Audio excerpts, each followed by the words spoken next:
Bonjour et bienvenue sur Mystérieuses Affaires Criminelles.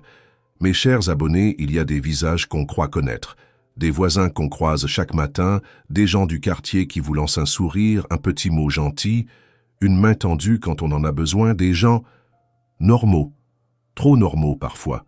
Mais vous le savez, ici, on gratte toujours un peu le vernis, parce que derrière les bonnes manières, derrière la façade impeccable, il arrive qu'on découvre l'horreur, le genre de vérité qui dérange, celle qu'on a tenté d'étouffer, de dissimuler sous des couches de silence et parfois de taire. L'affaire d'aujourd'hui, c'est celle d'un masque qui s'est fissuré, d'une illusion qui a volé en éclats et d'un secret que certains auraient préféré garder enfoui à jamais. Mais au-delà du drame, il y a une leçon, une mise en garde.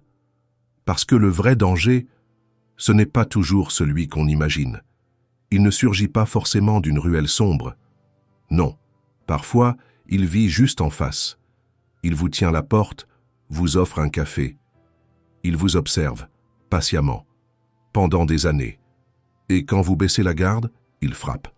Alors restez vigilant, questionnez les évidences. Parce que la confiance, quand elle est aveugle, peut tuer. Valérie Tyndall a vu le jour un 29 août 2005 à Indianapolis dans l'Indiana. Une grande ville, bruyante, vivante, parfois un peu trop. Valérie, elle, a grandi au cœur d'une famille nombreuse. Un frère, 3 grandes sœurs, une vraie tribu. Un cocon chaleureux tissé de complicité et de souvenirs d'enfance.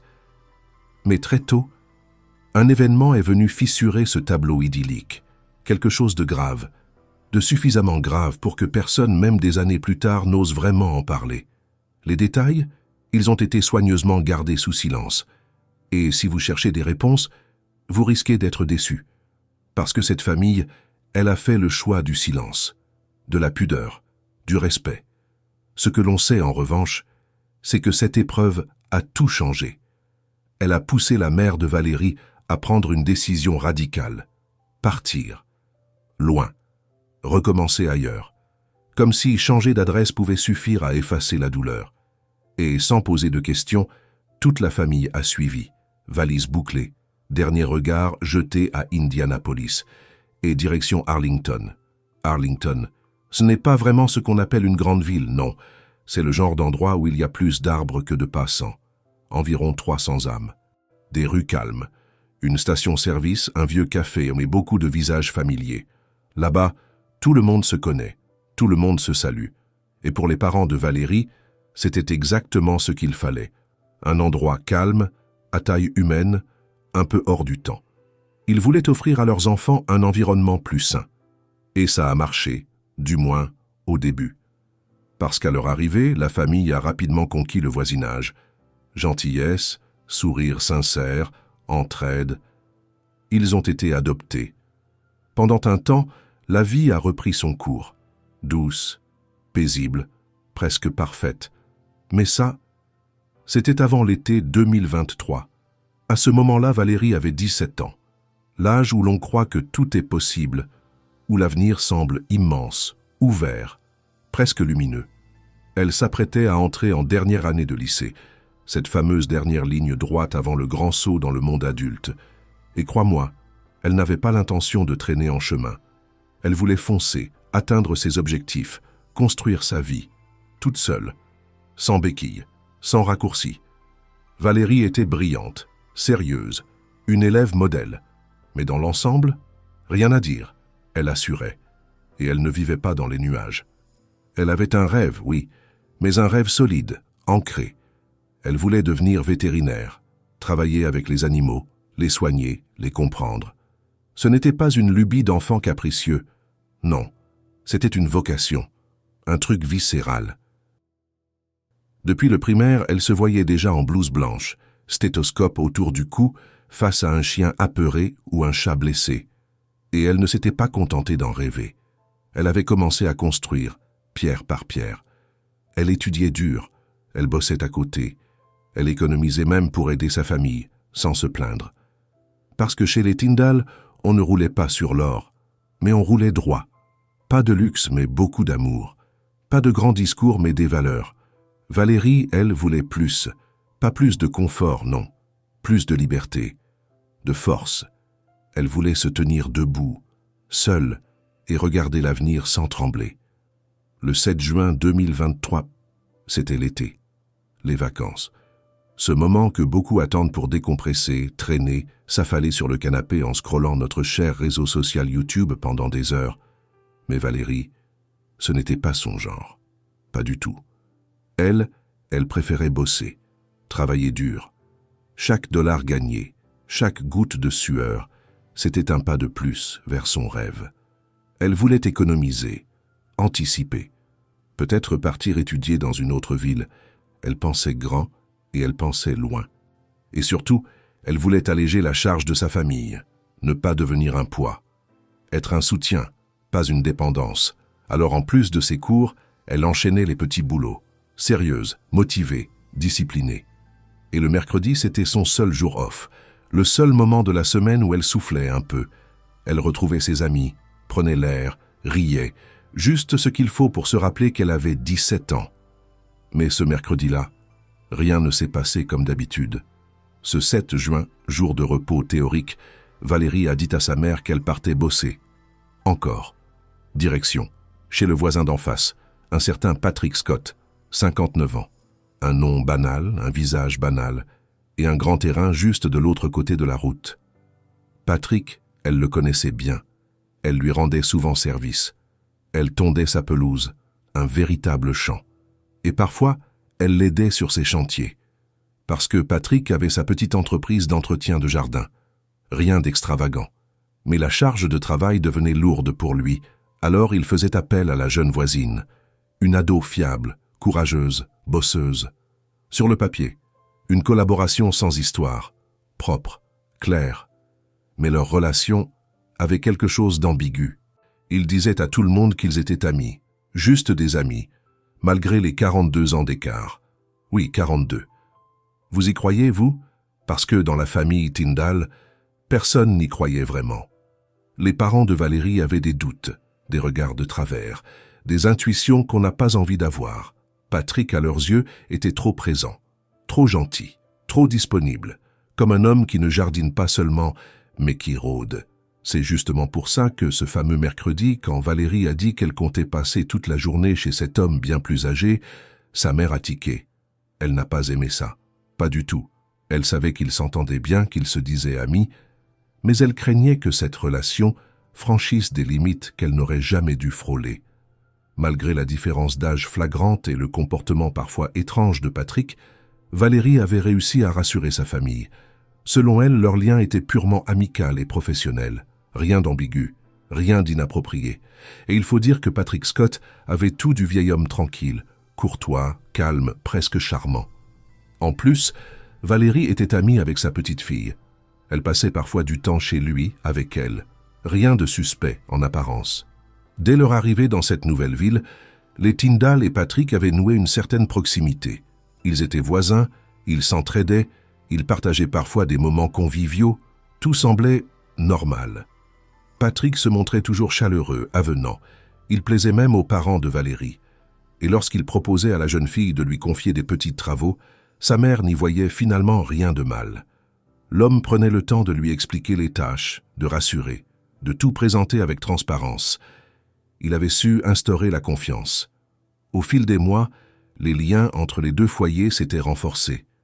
La famille Tindall et Patrick Scott formaient presque un cercle familier. À l'été 2023, cela faisait déjà 2 ans que Valérie travaillait régulièrement pour Patrick. 2 ans de tondeuse, de pelouse bien entretenue et de billets glissés en remerciement. Sa mère était persuadée que cette relation de travail était bénéfique. Elle pensait sincèrement que Patrick avait les intérêts de Valérie à cœur. Après tout, il la payait bien, il lui donnait du travail régulièrement. Et l'argent qu'elle gagnait allait l'aider à financer ses études universitaires. Valérie, de son côté, n'avait cessé de défendre cet homme. Elle avait su convaincre sa mère, encore et encore, que tout cela était sain, utile, structurant. Mais avec le temps, certains signaux ont commencé à apparaître. Des signaux discrets, dérangeants. Parfois, Patrick adoptait des comportements étranges. Il semblait possessif, trop impliqué. Selon la mère de Valérie, Il lui arrivait même de faire des scènes, comme s'il était un petit ami jaloux. Oui, un homme de 59 ans, se montrant jaloux d'une ado de 17 ans. Il critiquait ouvertement les garçons que Valérie fréquentait. Il dénigrait ses amis, ses sorties. Il semblait agacé dès qu'elle prenait ses distances ou montrait un intérêt pour quelqu'un d'autre. Tout cela avait un goût amer. C'était déplacé, inquiétant même. Mais Valérie, elle, avait fini par minimiser. Elle mettait ça sur le compte de l'âge, de l'excentricité.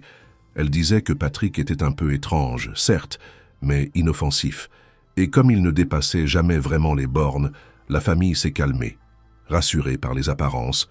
Patrick Scott, après tout, jouissait d'une excellente réputation dans la communauté. Il était poli, serviable, apprécié de tous. Ce mercredi 7 juin 2023, Valérie était censée passer la majeure partie de la journée à tondre des pelouses pour lui. Il avait des clients à satisfaire et elle avait besoin d'argent. Valérie avait promis de rentrer pour le dîner, comme d'habitude. Elle l'avait toujours fait. Mais ce soir-là, le soleil s'est couché, les ombres se sont allongées, et toujours aucune trace de la jeune fille. Sa mère a commencé à s'inquiéter. Elle a tenté de l'appeler, mais le téléphone de Valérie restait muet. Pas de sonnerie, pas de réponse, juste ce silence pesant qui annonçait que quelque chose n'allait pas. Alors, par réflexe, elle s'est tournée vers le seul adulte qui était censé savoir où se trouvait sa fille ce jour-là. Elle est allée frapper chez Patrick. Mais ce que le voisin lui a répondu a glacé le sang de la mère. Patrick a affirmé que Valérie n'était pas venue chez lui, qu'ils n'avaient même rien prévu ensemble ce jour-là. Aucun travail, aucun rendez-vous, rien. C'était comme si tout ce que Valérie avait dit ce matin-là n'avait jamais existé. La mère, sous le choc, a senti une panique sourde monter en elle. Pourquoi sa fille lui aurait-elle menti? Où était-elle allée? Avec qui? Et pourquoi ce silence radio? Elle a tenté de se rassurer. Peut-être que Valérie avait simplement décidé de sortir avec ses amis. Peut-être qu'un nouveau garçon était entré dans sa vie, un secret qu'elle n'était pas encore prête à partager.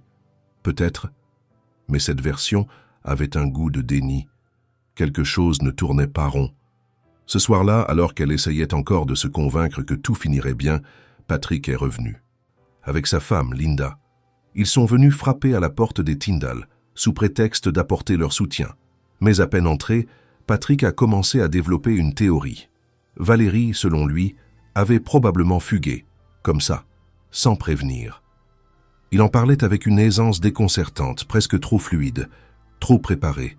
Il était, comme toujours, très convaincant, persuasif, posé. Mais plus il parlait, plus la mère de Valérie sentait une étrange sensation lui glacer le dos. Quelque chose n'allait pas du tout. Ce qui a frappé la mère de Valérie en premier, c'est la rapidité avec laquelle Patrick avait tiré ses conclusions. Il parlait de fugue à peine quelques heures après la disparition. Trop tôt. Beaucoup trop tôt pour affirmer quoi que ce soit. Et surtout, cela ne collait pas avec la personnalité de sa fille. Valérie n'avait jamais fugué. Jamais. Elle n'avait aucun trouble psychologique, aucune addiction, aucun comportement à risque. Elle était stable, mature, responsable. Ce genre d'acte ne lui ressemblait pas du tout. C'était une première, une énigme. Plus les minutes passaient, plus la mère comprenait qu'il se passait quelque chose d'étrange. Une intuition douloureuse, une voix intérieure qui lui disait que quelque chose clochait dans le discours de Patrick, comme s'il cherchait à orienter ses pensées, à semer une idée, à manipuler doucement, mais habilement. Et c'est là que le doute s'est glissé, venimeux. Et si Patrick n'était pas seulement un voisin bienveillant? Et s'il savait quelque chose? Et si il était mêlé à la disparition? C'était une possibilité qu'elle ne pouvait plus ignorer. Pourtant, malgré cette peur qui lui rongeait les tripes, elle n'a pas couru à la police tout de suite. Elle a choisi d'attendre, de laisser un peu de temps à Valérie, de croire jusqu'au bout que sa fille allait réapparaître, entrer par la porte comme si de rien n'était, avec une explication simple. Alors, cette nuit-là, elle s'est couchée avec l'angoisse dans la gorge, mais l'espoir encore vivant. Peut-être rentrerait-elle dans la nuit. Mais au matin du 8 juin 2023, lorsque la famille Tyndall s'est réveillée, la chambre de Valérie était toujours vide, le lit impeccable, aucune trace de retour et toujours aucun appel, aucun message. Le téléphone de Valérie restait désespérément silencieux. Alors là, enfin, la panique a pris le dessus, et la mère a déclenché l'alerte. Face à l'évidence, la mère n'a plus attendu. Elle s'est rendue au poste de police, et Valérie Tyndall a été officiellement déclarée disparue. Les autorités ont immédiatement lancé une Amber Alert, un dispositif d'alerte utilisé dans les cas d'enlèvement ou de disparition jugées inquiétantes. Selon les informations fournies par la famille, Valérie avait été vue pour la dernière fois le 7 juin, aux alentours de midi. Sa mère a pris soin de partager ses doutes, ses inquiétudes et surtout son intuition. Quelque chose clochait, et Patrick Scott n'était peut-être pas aussi innocent qu'il le prétendait. Les forces de l'ordre ont pris l'affaire très au sérieux. Le portrait de Valérie, ses photos, ses caractéristiques physiques, tout a été diffusé massivement, accompagné de la description du véhicule dans lequel elle avait été vue pour la dernière fois. Marque, modèle, plaque d'immatriculation, tout. L'enquête a démarré tambour battant. Parmi les premières mesures, interroger Patrick Scott, non seulement parce qu'il avait un lien étroit avec la jeune fille, mais surtout parce qu'elle était censée passer la journée chez lui à travailler. Les enquêteurs ont commencé par vérifier ses antécédents. Rien, aucun casier judiciaire, aucun incident, et surtout aucune trace de violence dans son passé. Un citoyen modèle sur le papier, mais dès les premiers échanges avec les policiers, quelque chose a déraillé. Patrick était nerveux, trop nerveux. Il affirmait n'avoir pas vu Valérie ce jour-là. Il jurait qu'il ne l'avait pas croisée le 7 juin. Il s'est mis à pleurer. Selon lui, leur dernière rencontre remontait à la veille, le 6. Dit comme ça, il avait l'air sincère, presque crédible. Mais au même moment, les enquêteurs interrogeaient d'autres témoins. Des voisins, des passants, des connaissances, et plusieurs d'entre eux ont affirmé l'avoir vu, le 7 juin, en compagnie de Valérie, à plusieurs reprises. Et ça, c'était une toute autre version. Une femme du voisinage a affirmé avoir vu un homme au volant de la voiture de Valérie. Et cet homme, elle en était certaine, c'était Patrick Scott. Cette révélation a tout changé. Jusque-là, Patrick niait catégoriquement avoir vu la jeune fille ce jour-là. Mais maintenant que son mensonge était exposé au grand jour, les soupçons à son encontre se sont considérablement renforcés. Confronté à cette déclaration, Patrick a brusquement modifié sa version. Il a fini par reconnaître qu'il avait bien vu Valérie le matin du 7 juin. D'après lui, il l'aurait prise en voiture pour l'emmener dans une ville voisine, à environ 10 minutes d'Arlington. Il prétendait l'avoir simplement déposée puis être reparti, sans jamais la revoir. Mais ce n'était pas la fin de l'histoire, juste le début d'une série de versions de plus en plus floues. Dans les jours qui ont suivi la déclaration de disparition, Patrick a été interrogé à plusieurs reprises, et chaque fois les détails changeaient subtilement, pas assez pour alerter de façon frontale, mais suffisamment pour laisser une impression dérangeante, comme si quelque chose lui échappait, ou plutôt comme s'il tentait de contrôler ce qu'il révélait. Lors de son dernier interrogatoire, sa version avait encore évolué. Il affirmait désormais avoir rencontré Valérie dans un petit immeuble de type condominium à Shelbyville. Il disait être venu avec son camion de travail et avoir quitté la ville peu après. Selon lui, pendant le trajet, Valérie lui aurait demandé de la déposer dans la ville voisine, ce qu'il aurait fait. Et ensuite, Valérie serait sortie du véhicule et aurait immédiatement marché vers un autre véhicule garé un peu plus loin, un pick-up bleu pâle, à son bord un homme inconnu. Patrick prétendait ne pas savoir qui il était. Il l'a vaguement décrit aux enquêteurs, en insistant sur le fait qu'il n'avait pas reconnu ce conducteur et qu'il n'avait plus jamais revu Valérie après cela. Puis il serait rentré chez lui, comme si de rien n'était. Mais cette histoire n'avait rien de clair, et chaque détail de plus semblait éloigner Patrick de la vérité. Mais même cette version n'a pas tenu bien longtemps. Quelques jours plus tard, Patrick a de nouveau été convoqué par les enquêteurs. Et là encore, il a changé son récit. À croire que plus le temps passait, plus la vérité devenait malléable entre ses lèvres. Cette fois, il affirmait avoir retrouvé Valérie directement en ville. Il ne serait allé nulle part, ou presque. Il disait l'avoir simplement conduite jusqu'à un petit magasin à proximité, puis l'avoir ramenée chez lui. Selon lui, c'est la jeune fille elle-même qui lui aurait demandé de rester seule à son domicile pendant qu'il partait travailler. Lui, en tant qu'entrepreneur en entretien de pelouse, prétendait avoir été occupé toute la journée sur divers chantiers. Quand il est finalement rentré chez lui en fin de journée, Valérie n'y était plus. Il aurait donc supposé naïvement qu'elle était rentrée chez elle. Rien d'alarmant, jusqu'à ce que sa mère vienne frapper à sa porte, affolée. Et là, selon ses mots, il aurait compris que quelque chose de grave avait pu se produire. Il continuait de jurer qu'il ignorait totalement ce qui était arrivé à Valérie. Il répétait qu'il n'avait aucune idée d'où elle pouvait être. Mais à ce stade, les détectives n'étaient plus dupes. Même s'ils reconnaissaient enfin que Valérie était bienvenue chez lui, un détail qu'il avait nié au tout début, les incohérences restaient flagrantes. Trop de versions, trop de contradictions. Et surtout, ces allégations selon lesquelles il avait passé la journée à travailler ne semblaient pas tenir la route. Les policiers commençaient sérieusement à penser qu'il mentait aussi sur ses déplacements. Désormais, Patrick Scott était bien plus qu'un témoin. Il était le suspect principal. Pour aller plus loin, les enquêteurs lui ont alors demandé un élément crucial, son téléphone portable. Ils espéraient que l'appareil, froid et objectif, puisse raconter une vérité que Patrick s'évertuait à dissimuler.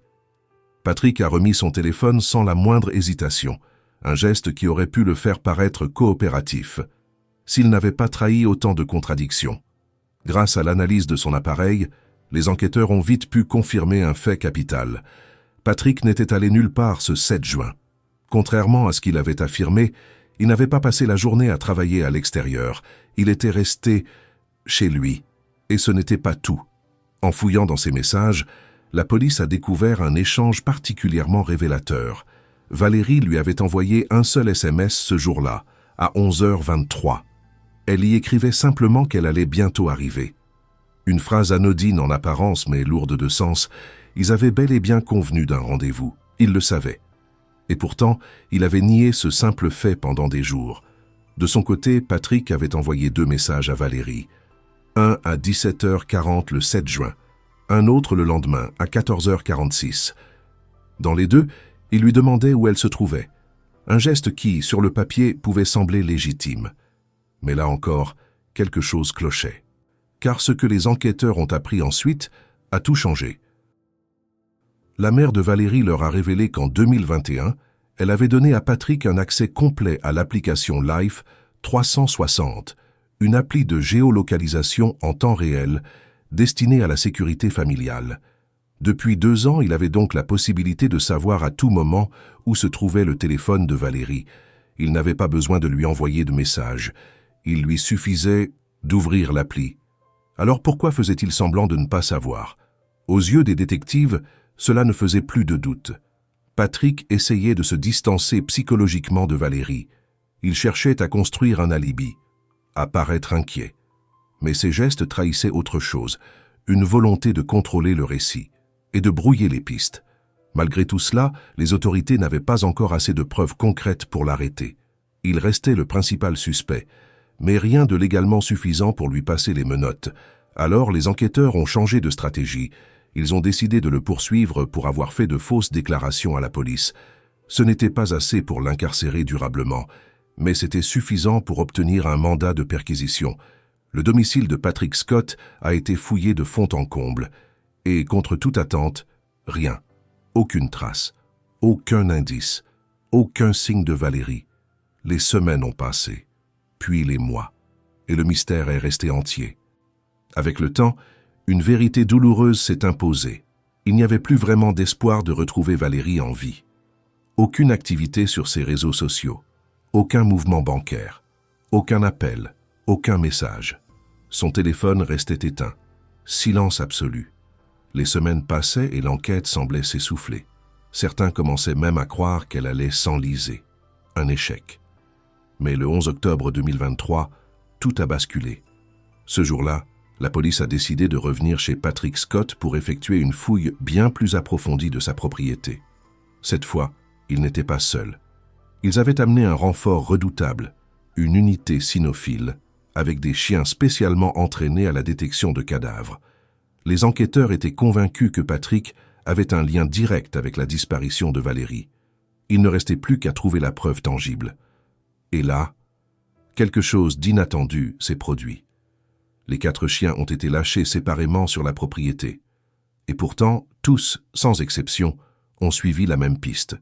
Tous ont immédiatement capté une odeur, celle d'un corps. Leurs pas les ont menés vers le même endroit, un petit plan d'eau situé sur le terrain de Patrick, un simple étang en apparence. Mais désormais, il devenait le centre de toutes les attentions. Une équipe de plongeurs a été appelée pour explorer le fond. Les recherches ont été minutieuses, longues. Espoir et tension se mêlaient. Mais à la fin, aucune trace de corps, rien de visible, rien de concret. Et pourtant, les chiens, eux, insistaient.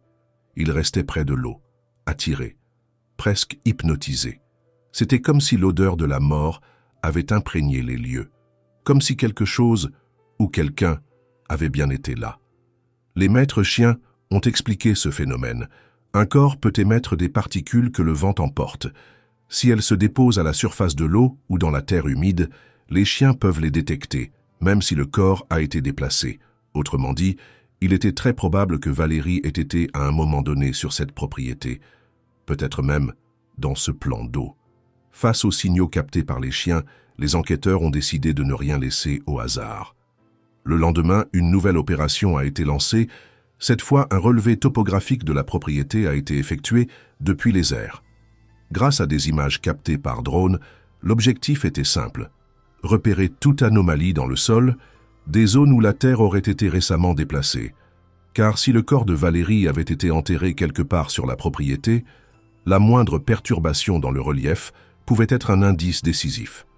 Et en effet, plusieurs zones ont été identifiées, des secteurs où la structure du sol semblait altérée, retournée, des endroits qui avaient été visiblement dérangés. Mais une fois sur place, les fouilles n'ont rien donné. Aucune trace de corps, aucune preuve tangible, juste de la terre remuée, des espoirs déçus. L'enquête, une fois de plus, s'est essoufflée.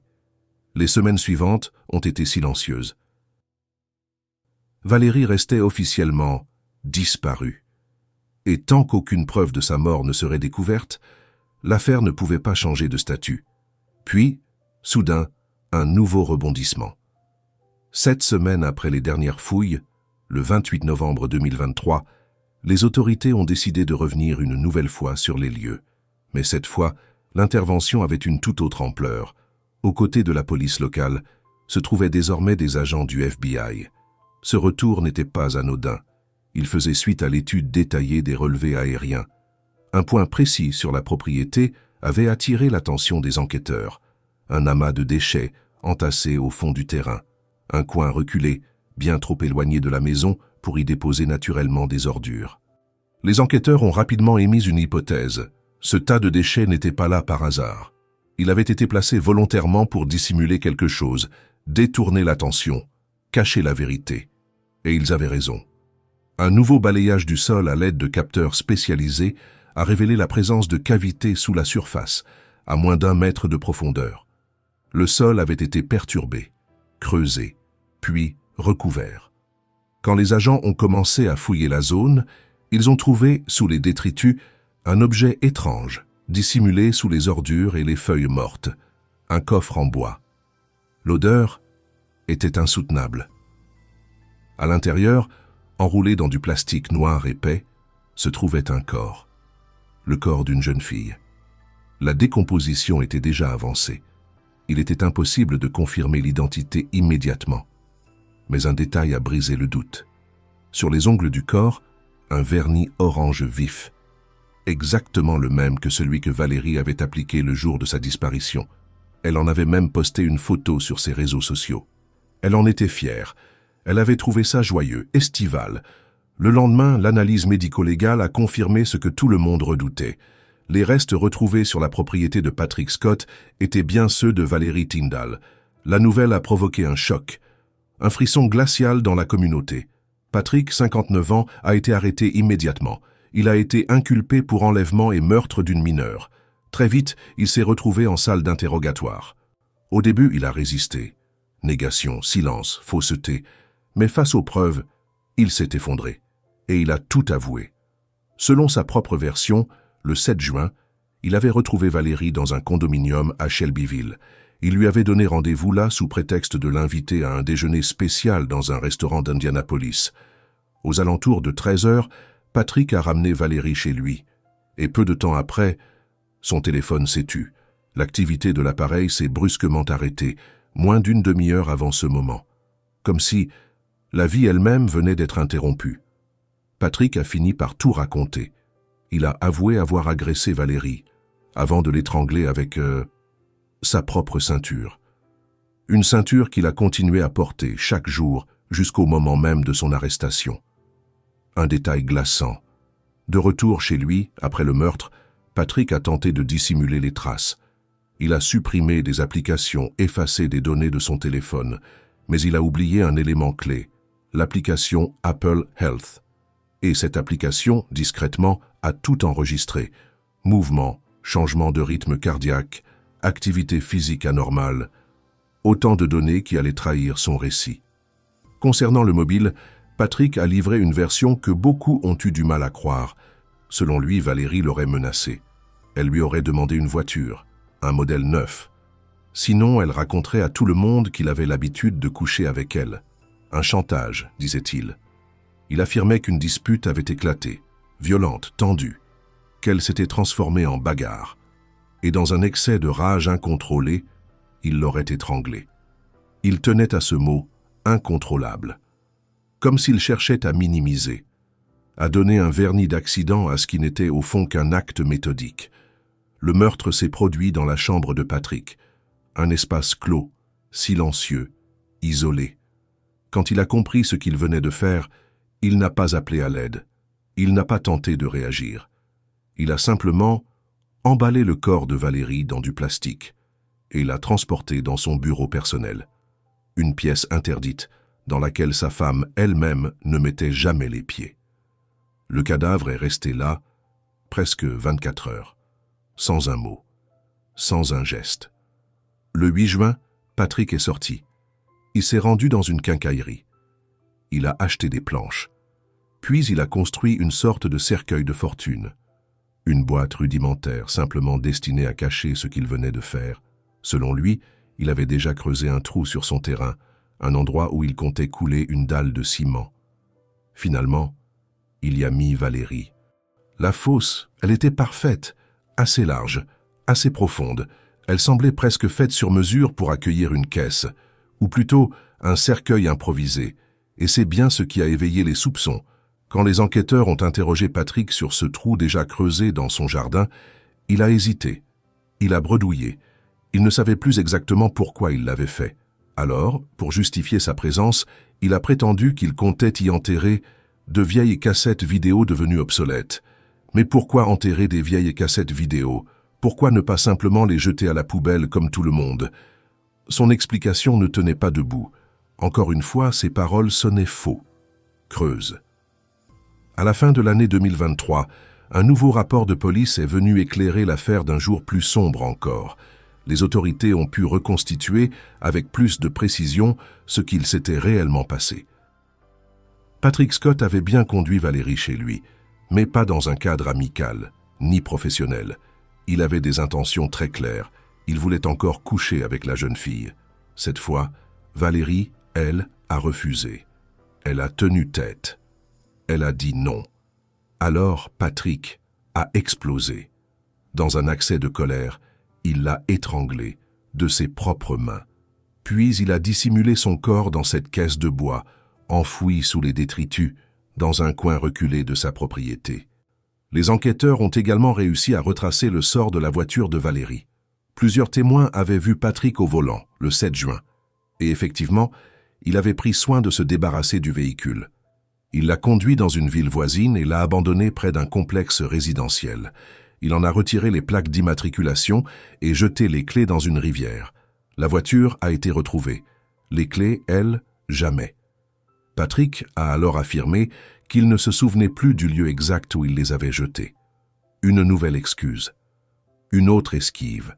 Et pourtant, en janvier 2024, comme un ultime sursaut d'arrogance, il est revenu sur ses déclarations. Il niait désormais toute relation particulière avec Valérie, juste du travail, de l'amitié, rien d'autre. Mais il était trop tard. Les preuves s'étaient accumulées. Les témoignages aussi. Valérie et Patrick passaient énormément de temps ensemble. Des sorties, des déjeuners, des achats, même des visites à l'aquapark. Des photos ont été retrouvées. Des images impossibles à nier. La mère de Valérie se souvenait de ce jour-là. Sa fille lui avait demandé l'autorisation d'y aller. Mais elle croyait dur comme fer que Patrick serait accompagné de sa famille, de sa femme, de ses petits-enfants. Mais ce n'était pas le cas. Sa femme, justement, avait remarqué certaines choses. L'attention excessive, le regard un peu trop tendre. Mais elle avait mis ça sur le compte de l'affection, de l'amitié entre Valérie et leur petite fille. Personne ne soupçonnait les véritables pensées de ce gentil voisin. Et pourtant, tout était là. Le pire dans tout cela, c'était peut-être son attitude. Froid, détaché, presque indifférent, comme si rien ne s'était passé, comme s'il n'avait pas volé la vie d'une adolescente de 17 ans, une fille pleine de projets, d'avenir. Mais l'histoire ne s'arrête pas là, car avec l'horreur est venue la polémique. Certaines voix, minoritaires mais bruyantes, ont pointé du doigt les parents de Valérie. Ils estimaient qu'ils portaient eux aussi une part de responsabilité. Certains ont accusé la mère de Valérie d'avoir ignoré les signaux d'alerte, d'avoir fait preuve de naïveté, d'avoir fait trop confiance à un homme qui, derrière son sourire aimable, cachait une noirceur profonde. Mais avant le drame, personne ne soupçonnait Patrick Scott. Personne. Il avait réussi, au fil des années, à s'immiscer dans la vie des Tindall jusqu'à obtenir un statut quasi familial. Valérie travaillait pour lui depuis plus de 2 ans. Il l'avait embauché, conseillé, entouré. Il connaissait la famille. Il était le voisin de confiance, celui qu'on salue avec un sourire, celui qu'on n'imagine jamais capable du pire. Valérie était aussi proche de sa petite fille. Cette amitié renforçait l'illusion. Elle brouillait encore plus les frontières du danger. Lors d'une conférence de presse, la famille Tindall est revenue sur l'enfer qu'elle a traversé et sur l'attitude glaçante de Patrick après la disparition de Valérie. Du jour au lendemain, il a cessé de parler aux voisins. Il les évitait, se repliait. Pendant 5 longs mois, chaque fois que la mère de Valérie tentait de lui parler, il s'enfuyait, se réfugiant chez lui comme un enfant pris en faute. Un autre détail est venu alourdir les soupçons. Quelques semaines après la disparition, des témoins ont vu Patrick allumer un grand feu dans son jardin. Il brûlait des objets après avoir démonté un de ses cabanons pour alimenter le brasier. Les enquêteurs pensent aujourd'hui qu'il tentait ainsi d'éliminer des preuves compromettantes. Patrick, bien sûr, a refusé de commenter. Le 9 décembre, dans l'église chrétienne d'Arlington, a eu lieu la cérémonie d'adieu à Valérie Tindall. Elle avait 17 ans. Toute la communauté était là, en deuil, en colère, en état de choc. Personne ne voulait croire qu'un homme aussi proche, aussi intégré, pouvait être en réalité un monstre froid et calculateur. Le procès pour enlèvement et meurtre a été fixé à avril 2024, mais grâce à ses aveux, la procédure a été accélérée. Cela a permis à la famille d'éviter un procès long, éprouvant, ravivant les blessures. Patrick Scott n'est jamais revenu sur sa confession. Il a admis avoir tué Valérie, mais il n'a jamais livré l'ampleur réelle de ce qu'il avait fait. Le ministère public, lui, était convaincu que le mobile était d'ordre sexuel, que Valérie avait probablement été agressée. Mais l'état avancé de décomposition du corps n'a pas permis de le prouver. Jusqu'au bout, Patrick s'est accroché à sa version, celle d'un chantage, d'un conflit, d'un coup de colère. Mais personne n'y a vraiment cru. Finalement, Patrick Scott a accepté un accord de plaidoyer. Il a reconnu sa culpabilité pour meurtre, enlèvement et destruction de preuves. La sentence est tombée. 57 ans de prison ferme. La famille Tindall a accueilli ce verdict avec soulagement. Car à 59 ans, cela signifie que Patrick finira ses jours derrière les barreaux. Et quelque part, c'est une maigre consolation, une forme de justice pour Valérie. C'est la fin de cette affaire. Si cette histoire vous a marqué, dites-le moi en commentaire. Pensez à liker, à vous abonner et surtout à rester prudent. À très bientôt pour une nouvelle affaire.